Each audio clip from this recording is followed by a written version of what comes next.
السلام علیکم ورحمۃ اللہ وبرکاتہ۔ حضرات محترم، ٹائٹل دیکھ کر کے آپ کو تعجب بھی ہوا ہوگا، کچھ لوگوں نے یہ بھی سوچا ہوگا کہ شاید دیگر لوگوں کی طرح ٹائٹل پہ کچھ اور اندر کچھ اور مواد ہوگا، لیکن نہیں، جو ٹائٹل پر ہے وہی اندر بھی ہے۔ یعنی 1-2 سال قبل ایک بینر دیکھنے کو ملا تھا جس میں لکھا تھا وہابی حرامی۔ تو اس وقت بہت سارے سوالات ہیں، چونکہ میں تاج محمد واحدی ہوں، مسائل شریعہ گروپ کا سرپرست ہوں، تو پرسنل پر بھی اور گروپ میں بھی کئی ایک سوالات آئے۔ تو اس وقت میں نے ایک فتویٰ لکھا تھا، کئی سوالوں کو اکٹھا کر کے، جو فتاوی مسائل شریعہ کے جلد 10 میں متفرقات کے بیان میں پہلا فتویٰ ہے۔ انشاءاللہ بہت جلد یہ کتاب منظر عام پر آنے والی ہے۔ اب تک تو منظر عام پر آ جاتے، لیکن جو ہے نظر ثانی پروف ریڈنگ کی وجہ سے کام رکا ہوا ہے، اراکین کی مصروفیات۔ خیر دعا فرمائیں، انشاءاللہ بہت جلد کوشش تو یہ کہ رمضان سے قبل کتاب منظر عام پر لے آؤں۔ تو آج ایسے بیٹھا ہوا تھا، خیال آیا کہ چلو جب تک کتاب نہیں آتی منظر عام پر، اسی کو جو ہے شائع کر دوں، آپ لوگوں تک اپنی آواز پہ پہنچا دوں۔ بہت سارے احباب دیوبندی وہابی گستاخی رسول کو یا فرقہ باطلہ سے تعلق رکھنے والے کسی بھی شخص کو وہابی حرامی کا نعرہ لگاتے رہتے تو برسر ممبر نعرہ لگتا ہے، ایسا دیکھنے کو بھی مل رہا ہے۔ تو آیا کہ یہ جائز ہے کہ نہیں؟ تو یہ شرعاً جائز نہیں ہے، وہابی حرامی یا گستاخ رسول حرامی کہنا جائز نہیں ہے۔ اولاً بتا دوں کہ میں سنی صحیح العقیدہ ہوں، ورنہ جو مجھے نہیں جانتے وہ سمجھیں گے شاید کوئی ٹوپی لگا کر کے گمراہ کر رہا ہے۔ تو میں الحمدللہ مسلک اعلیٰ حضرت والا ہوں، سنی صحیح العقیدہ ہوں، لیکن وہابی حرامی گستاخ رسول حرامی کہنا جائز نہیں ہے، اس لیے کہ حرامی اس شخص کو کہا جاتا ہے جس کی ماں نے زنا کیا ہو، یعنی وہ اولاد جو زنا سے پیدا ہوئی ہو، اس اولاد کو حرامی کہا جاتا ہے۔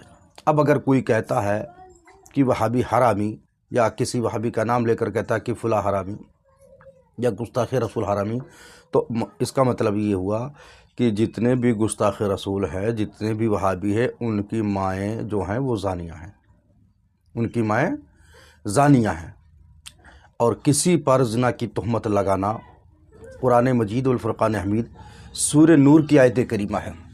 اللہ تعالیٰ جل شانہ نے سورہ نور میں فرمایا کہ اگر جو پارسا عورتوں پر تہمت لگاتے ہیں، پھر وہ اگر 4 گواہ نہ پیش کر سکے، وہ بھی ایسے گواہ جنہوں نے دیکھا ہو زنا کرتے، تو قرآن کہتا ہے کہ انہیں 80 کوڑے لگاؤ، 80 کوڑے لگاؤ، اور ان کی کوئی گواہی قبول نہ کرو، اور یہی لوگ فاسق ہیں۔ یعنی ایسے کو فاسق کہا گیا، اور یہ کہا گیا کہ ان کی گواہی قبول نہ کرو، اور اس سے قبل کہ 80 کوڑے لگا اگر وہ 4 گواہ پیش نہ کر سکے تو اب کسی کو زانیہ کہنا، یعنی کسی کو حرامی کہنا، اور تو اس کی ماں کو زانیہ کہنا ہوا، اور کسی کو زانیہ کہنا بحکم قرآن جائز نہ ہوگا۔ اور دوسری بات یہ کہ ہو سکتا ہے کوئی کہ ہے کہ ہم تو مرتدوں کو کہتے ہیں، قرآن میں ہے پارسا عورتوں کو تہمت نہ لگاؤ، قرآن میں پارسا عورتوں کو تہمت نہ لگاؤ، اور یہاں تو ہم مرتد کو کہہ رہے ہیں۔ تو میں یہ بتا دوں کہ ہر شخص، یعنی ہر وہابی کے خاندان والے مرتد نہیں ہوتے۔ مان لو زید اور زید کی بیوی ہندہ سنی صحیح العقیدہ ہیں، بدقسمتی سے زید کا بیٹا بکر وہابیوں کی صحبت میں رہ کر وہابی ہو گیا، دیوبندی ہو گیا، تو بکر ہوا ہے زید، اور زید کی بیوی ہندہ، یہ تو سنی صحیح العقیدہ ہے۔ اب اگر کوئی بکر کو حرامی کہتا ہے تو پھر گالی کس کو لگی؟ بھائی بکر کی ماں کو نا، اور ماں باپ یعنی زید اور ہندہ تو دونوں سنی صحیح العقیدہ ہے، تو اب گالیاں کس کو لگی؟ ہر گستاخ رسول کے گھر والے یا ان کے ماں باپ حرامی نہیں ہوتے، کیا کہتے ہیں، مرتد نہیں ہوتے۔ یوں ہی ہر دیوبندی وہابی کے خاندان والے مرتد نہیں ہوتے۔ پھر یوں مطلق کہنا کہ وہابی حرامی، دیوبندی حرامی، گستاخ رسول حرامی، اس میں کتنی ایسے مائیں ہیں جو مومنہ ہیں، ان سبوں کو گالیاں لگ رہی ہیں۔ کیا آپ کو نہیں پتا ابو لہب بہت بڑا گستاخ تھا، لیکن کون تھا؟ حضور علیہ السلام کا چاچا کون تھا؟ حضور علیہ السلام کا چاچا۔ اب اگر جو ہے گستاخ رسول حرامی کہا جائے تو گستاخ رسول میں ابو لہب بھی آ رہا ہے، اور ابو لہب کو حرامی کہنا گویا کہ سردار قریش عبد المطلب کی بیوی یعنی حضور علیہ السلام کی دادی پر بھی زنا کی تہمت لگی، یعنی معاذ اللہ ان کو بھی زانیہ کہا گیا، تبھی تو حرامی کہا گیا ابو لہب کو۔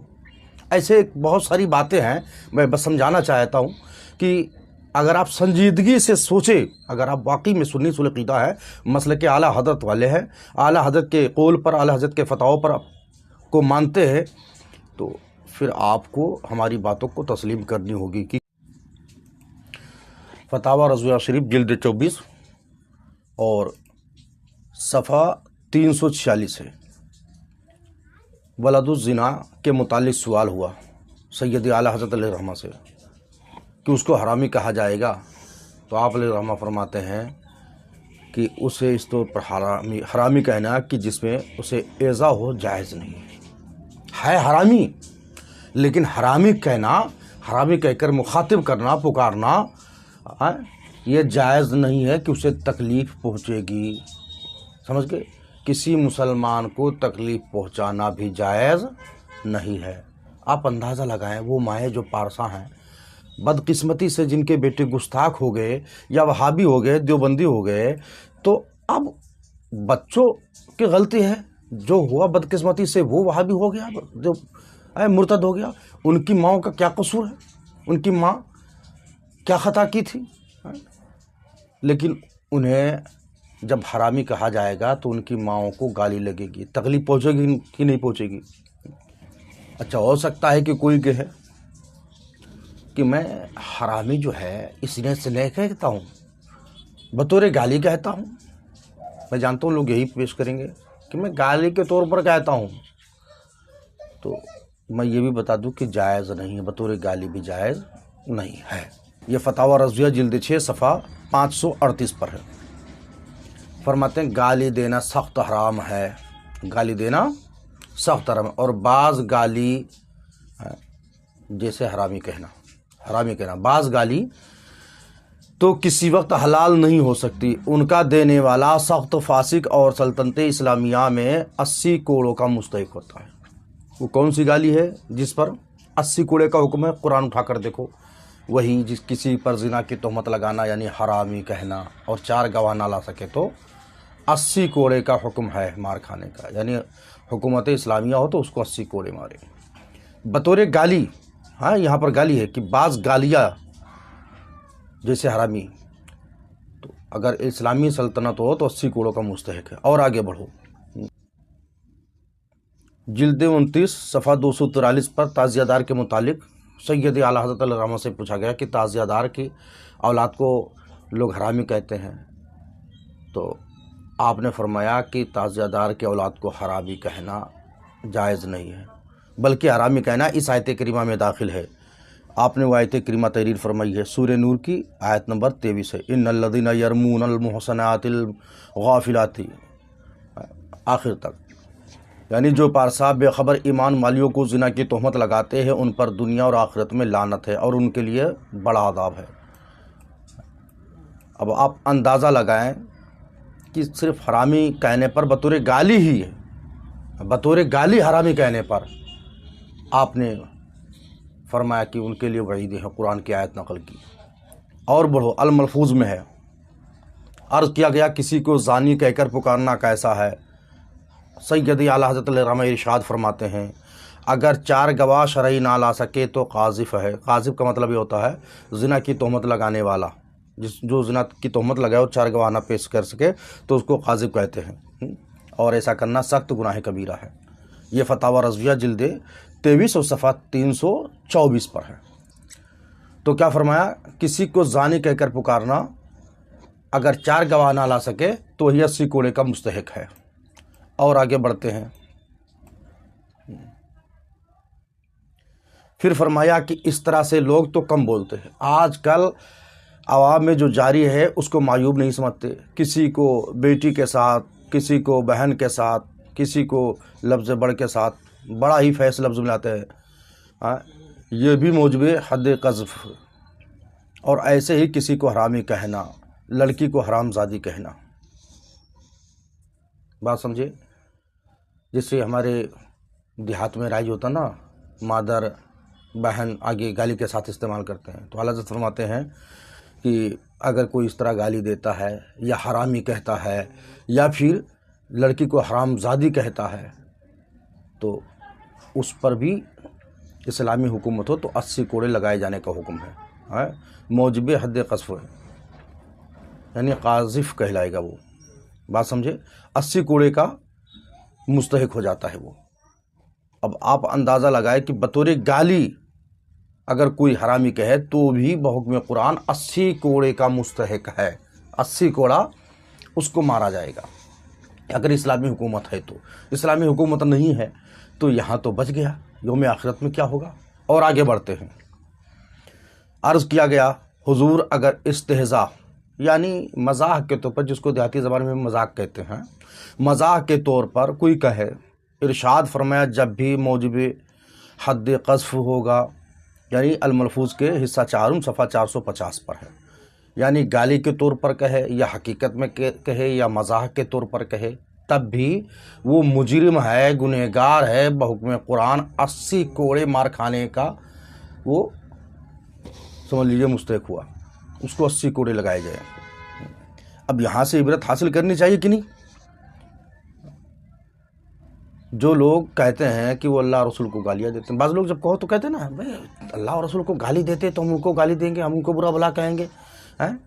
ہم کہہ رہے جو اللہ اور رسول کو اپنی بدقسمتی سے گالی دیتا ہے تم اس کو برا بھلا کہو، لیکن حرامی کہہ کر ان کی ماؤں کو کیوں تکلیف پہنچاتے ہو؟ جن میں بہت سے مائیں ایسی بھی ہوگی جو مومن ہوگی، پارسا ہوگی، تم اس بدبخت کو کہو نا جو کہنا ہے، نہ کہ ان کی ماؤں کو گالی دو۔ اور اگر کسی کو گالی دو گے اور گواہ نہیں ہے تو بروز محشر اس کا حساب دینا ہوگا۔ اور آگے بڑھتے ہیں۔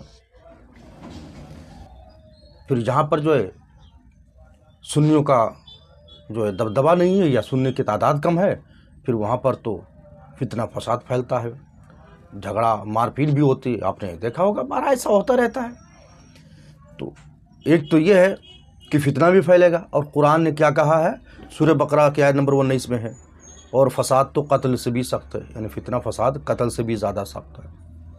تو پھر کسی کو اس طرح کہہ کر کے فتنہ پھیلانا بھی جائز نہیں ہے۔ اور آگے بڑھے، دوسری بات یہ اس میں ایک تو فتنہ ہو گیا، اور دوسری بات یہ کہ جب ہم اکابرین کو گالی دیں گے تو ہمارے اکابرین کو گالیاں دیں گے، سنی وہابی، فلاں وہابی معاذ اللہ، سنی حرامی، فلاں حرامی، یعنی ہمارے اکابرین کا نام لے کر کے وہ بھی گالیاں دینا شروع کریں گے۔ اب آپ قرآن مجید دیکھتے ہیں، ابتدائی اسلام میں مسلمان کفار کے بتوں کو گالی دیتے تھے تاکہ انہیں نصیحت ہو، مگر کافروں نے اللہ اور رسول کو گالی دینا شروع کر دیا، تو اللہ تعالیٰ نے ان کے بتوں کو گالی دینے سے منع کر دیا۔ کون؟ مشرکین مکہ کے بتوں کو، مومن جو ہوتے اس سمے ابتدائی اسلام میں جو مسلمان تھے وہ مشرکوں کے بتوں کو گالی دیتے تھے تاکہ ان کو عبرت حاصل ہو، ان کے سامنے ان کے خداؤں کو ذلیل کیا جائے تو ان کو عبرت ہو، لیکن وہ عبرت حاصل کرنے کے بجائے اللہ اور رسول کو گالیاں دینے لگے۔ تو اللہ نے آیت کریمہ نازل فرما دی، ان کی آیت نمبر 108 ہے۔ اللہ فرماتا ہے انہیں گالی نہ دو انہیں گالی نہ دو جن کو وہ اللہ کے سوا پوچھتے ہیں کہ وہ اللہ کی شان میں بے ادبی کریں گے یا زیادتی اور جہالت سے، بے ادبی کریں گے یا زیادتی کریں گے، اور یہ اپنی جہالت سے کریں گے۔ یعنی اللہ نے سورہ انعام کے آیت نمبر 108 میں فرما دیا کہ ان کے خداؤں کو، ان کے بتوں کو، معبودان باطل کو گالی مت دو، برا بھلا مت کہو۔ اس کی وجہ یہ ہے کہ پھر وہ اللہ اور رسول کو گالیاں دیں گے۔ اب ظاہر سی بات ہے، یوں ہی ان بدبختوں کا طریقہ ہے۔ کئی جگہوں پر، کئی ویڈیو میں ہم نے سنا ہے کہ باقاعدہ نام لے کر اعلیٰ حضرت سرکار کی شان میں گستاخی کی گئی ہے، اور کالا حضرت تو کیا معاذ اللہ اسے نہیں زبان پر لانا ہے، بہت سارے جملے استعمال کرتے ہیں۔ پھر ہم جب وہابی حرامی کہیں گے تو پھر وہ بھی تو اس طرح کہیں گے۔ تو اس لیے شریعت اس بات کی اجازت نہیں دیتی۔ تفسیر بغوی کے حوالے سے سراج الجنان میں ہے کہ حضرت قتادہ رضی اللہ تعالیٰ عنہ کا قول ہے کہ مسلمان کفار کے بتوں کی برائیاں کیا کرتے تھے تاکہ کفار کو نصیحت ہو اور وہ بت پرستی کے عیب سے باخبر ہو، مگر ان نہ خدا شناس جاہلوں نے بجائے نصیحت حاصل کرنے کی شان الہی میں بے ادبی کی، اور پھر اس کے بے ادبی کی اور اس کے بعد میں زبان کھلنی شروع کر دی، تو اس پر یہ آیت کریمہ نازل ہوئی جو بھی میں نے پڑھ کر سنائی، سورہ انعام کی آیت نمبر 108۔ تو اور خازن کے حوالے سے ہے کہ اگرچہ بتوں کو برا کہنا اور ان کی حقیقت کا اظہار کرنا طاعت و ثواب ہے، لیکن اللہ عز و جل اور اس کے رسول صلی اللہ علیہ وسلم کی شان میں کفار کی بدگوئیوں کو روکنے کے لیے اس کو منع فرما دیا گیا ہے۔ یعنی شرعی اعتبار سے ان کو برا بھلا کہنے میں کوئی بات نہیں تھی معبودان باطل کو، لیکن جب پلٹ کر حملہ اللہ اور رسول پر ہوا تو منع کر دیا گیا۔ اب آپ اندازہ لگائیں، ایک تو میں پہلے بتا چکا ہوں کہ ان بدبختوں پر گالیاں نہیں لگ رہی بلکہ ان کی ماؤں پر گالیاں جا رہی۔ دوسری بات یہ ہے کہ پھر ہم ان کو گالیاں دیتے ہیں، اگرچہ گالی ہی کے طور پر کہیں، تو پھر وہ اللہ اور رسول کے شان میں گستاخیاں کریں گے اور اکابرین کو برا بھلا کہیں گے، ہمارے بزرگان دین کو برا بھلا کہیں گے۔ حدیث شریف میں ہے نبی کریم صلی اللہ علیہ وسلم نے ارشاد فرمایا، جس کے راوی حضرت عبداللہ بن عمرو بن عاص ہیں، عبداللہ بن عمرو بن عاص ہیں، کہتے ہیں نبی کریم صلی اللہ علیہ وسلم نے فرمایا کہ یہ بات کبیرہ گناہوں میں سے ہے، یعنی بہت بڑی بات ہے کہ آدمی اپنی ماں باپ کو گالی دے۔ صحابہ نے عرض کیا، یا رسول اللہ، کیا کوئی اپنی ماں باپ کو گالی دیتا ہے؟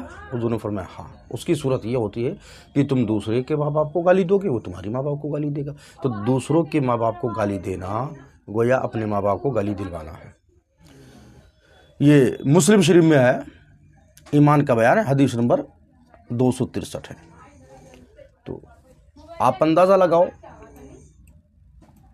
کہ حضور علیہ السلام نے اس کو کبیرہ گناہوں میں شمار فرمایا، کہا یہ گناہ جو ہے بڑے گناہوں میں سے ہے، یعنی یہ بات کبیرہ گناہوں میں سے ہے کہ دوسری کے ماں باپ کو گالی دو گے وہ تمہارے ماں باپ کو گالی دے گا، پھر ہم وہابی حرامی کہیں گے وہ سنی حرامی کہے گا۔ تو گویا کہ دوسروں کو حرامی کہنا اپنے اکابرین کو حرامی کہلوانا ہے، معاذ اللہ رب العالمین۔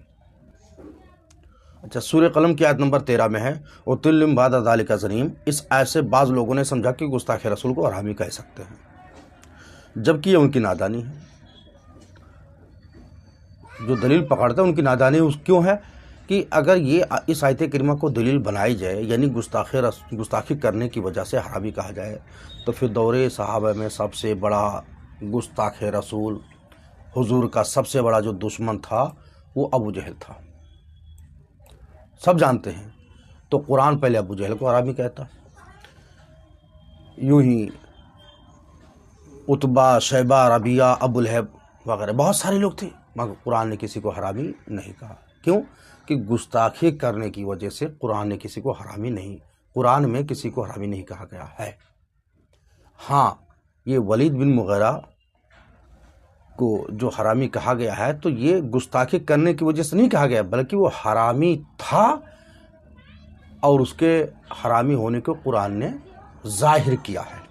اب کوئی یہ کہ گستاخی کرنے کی وجہ سے اس کو حرامی کہا گیا، نہیں، اگر گستاخی کرنے کی وجہ سے حرامی کہا جاتا تو پھر بتایا سب سے پہلے ابو جہل کو حرامی کہا جاتا، سب سے بڑا گستاخ تھا۔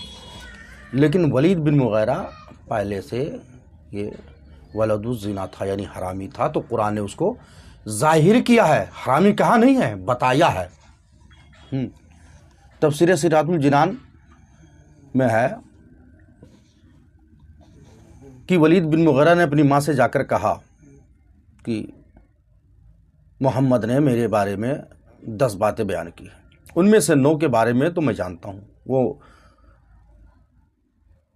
وہ مجھ میں موجود ہے، لیکن ان کی یہ بات کہ میں ناجائز پیداوار ہوں اس کا حال مجھے معلوم نہیں۔ تو اب تو مجھے سچ سچ بتا، اپنی ماں سے پوچھ رہا ہے کہ سچ سچ بتا کہ اصل حقیقت کیا ہے، ورنہ میں تیری گردن مار دوں گا۔ اس پر اس کی ماں نے کہا تیرا باپ نامرد تھا، اس لیے مجھے یہ اندیشہ ہوا کہ جب وہ مر جائے گا تو اس کا مال دوسرے لوگ لے جائیں گے، تو اس چیز سے بچنے کے لیے میں نے ایک چرواہے کو اپنے پاس بلا لیا، اور تو اس چرواہے کی اولاد ہے۔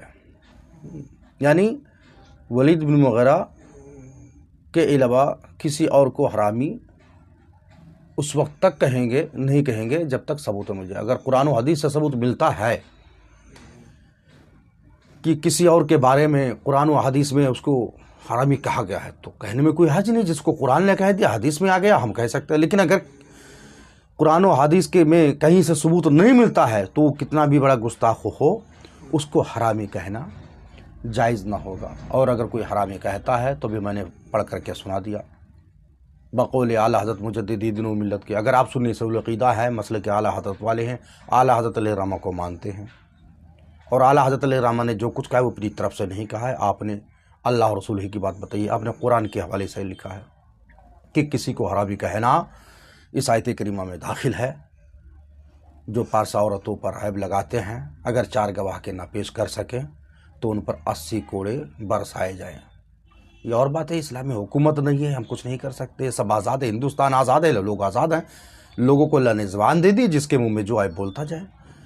لیکن آپ تھوڑا سنجیدگی سے سوچیں کہ مثال لے لو کہ ہم ہی ہیں, آپ ہیں. بدقسمتی سے اگر ہماری اولاد وہابی ہو جائیں تو ہماری بیوی یہ تو مجرم نہ ہوئی نا, ان کی کوئی خطا نہیں ہے نا, پھر ان کو گالی دینا کتنی بڑی نادانی ہے, کتنی بڑی بیوقوفی ہے. پھر ایسے بہت سارے معاملات آگے بڑھیں گے. اللہ تعالی ہم سبوں کو سمجھنے کی توفیق عطا فرمائے. وما علینا الا البلاغ. السلام علیکم.